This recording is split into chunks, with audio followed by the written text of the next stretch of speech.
আসসালামু আলাইকুম রহমতুল্লাহি ওবারাকাতু।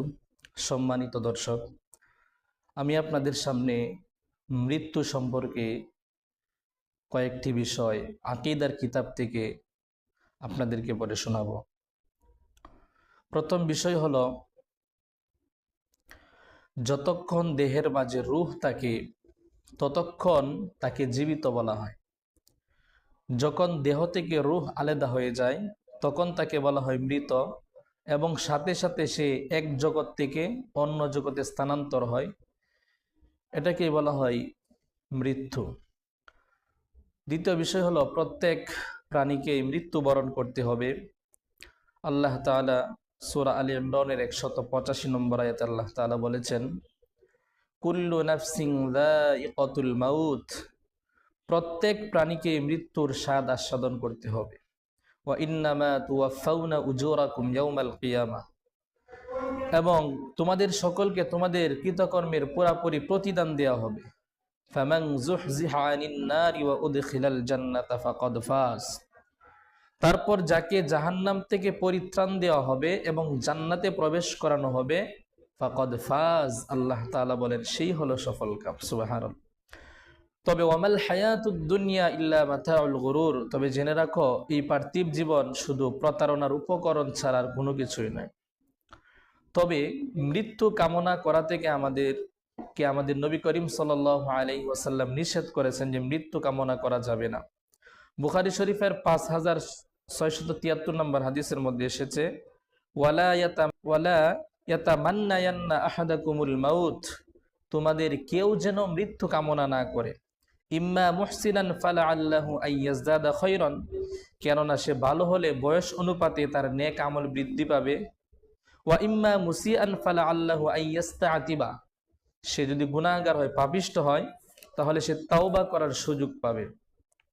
বুখারী শরীফের 5671 নম্বর হাদিসের মধ্যে এসেছে, নবীজি সাল্লাল্লাহু আলাইহি ওয়াসাল্লাম বলেন, লা ইয়াতামান্নায়ান্না আহাদাকুমুল মাউতা মিন যুররিন আসাবাহু, তোমাদের কেউ দুঃখ কষ্টে পতিত হওয়ার কারণে সে যেন মৃত্যু কামনা না করে। ফা ইন কানা লা বুদ্দা ফাইলান, যদি কিছু করতেই হয় তাহলে সে যেন বলে, আমাদেরকে দোয়া শিক্ষা দিয়েছেন, ফালিয়াকুল, সে যেন বলে, আল্লাহুম্মা আহয়িনি মা কানাতিল হায়াতু খায়রাল লি, সে যেন বলে, হে আল্লাহ, আমাকে জীবিত রাখো যতদিন আমার জন্য বেঁচে থাকা কল্যাণকর হয়। খায়রাল লি, আমার জন্য কল্যাণকর হয়।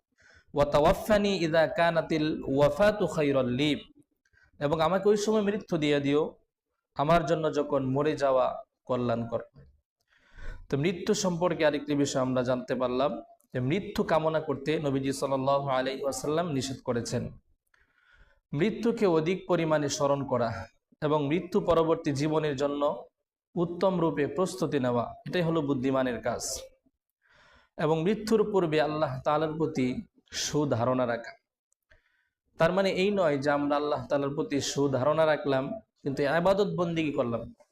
আল্লাহ পাক রব্বুল আলামিনের রহমতের আশা যেরকম ভাবে করতে হবে, ঠিক তদ্রুপ ভাবে আল্লাহ পাক রব্বুল আলামিনের আযাবের ভয় এটাও অন্তরের মধ্যে রাখতে হবে। এবং আল্লাহ তাআলা আমাদেরকে ঘোষণা করে দিয়েছেন নবীজির মাধ্যমে যে একজন মানুষের তার কণ্ঠনালীর মধ্যে রূহ আসার আগ পর্যন্তই আল্লাহ তাআলা বান্দার দোয়া কবুল করেন। এজন্য আমাদের উচিত বেশি বেশি তাওবা করা। তাওবা না করে যদি আমরা মৃত্যুবরণ করি তাহলে নেককার ব্যক্তি মারা যাওয়ার পর তার রূহ ইল্লিয়িনে চলে যায় উপরে, আর বদকার মারা যাওয়ার পর তার রূহটা সিজ্জিনে চলে যায়। এই জন্য আমরা বেশি বেশি মৃত্যুকে স্মরণ করব। একজন মানুষ সে যদি মৃত্যুকে নিয়ে চিন্তা করে, মৃত্যুকে নিয়ে ফিকির করে, তাহলে আশা করা যায় ওই মানুষের দ্বারাতে কখনো গুনাহ হবে না।